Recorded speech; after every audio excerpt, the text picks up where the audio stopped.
The 5-year plan is a format closely linked to the old Soviet Union in its centrally planned economy. Here's one poster promising more bread for the country from the 5-year plan.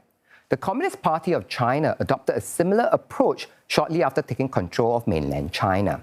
China's early ties with its Soviet brother is evident here in this postage stamp, showing Chairman Mao Zedong shaking hands with the Soviet leader Joseph Stalin. China issued its first 5-year plan in 1953. Back then, as a centrally planned economy, the plan laid out rigid quotas for essentials like grain, coal, and steel. More than 7 decades on, the Soviet Union is gone. But the 5-year plan has curiously remained intact in China as a tool to steer the economy. Only now, it's a very different animal.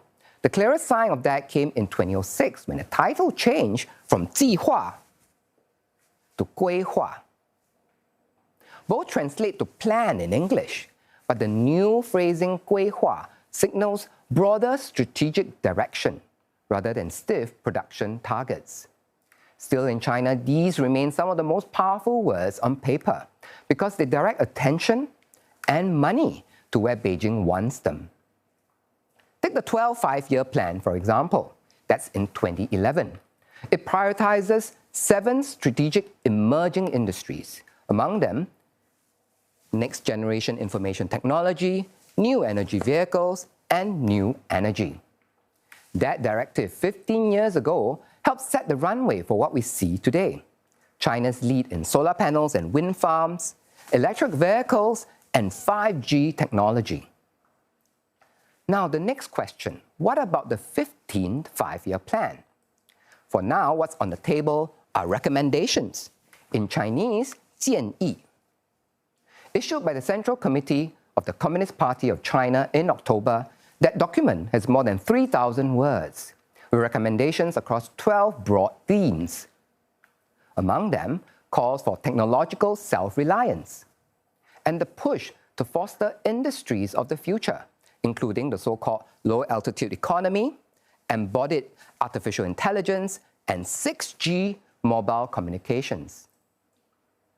There's also a continued push to boost household consumption, raising domestic demand as a share of GDP. Linked to that, recommendations to increase personal incomes.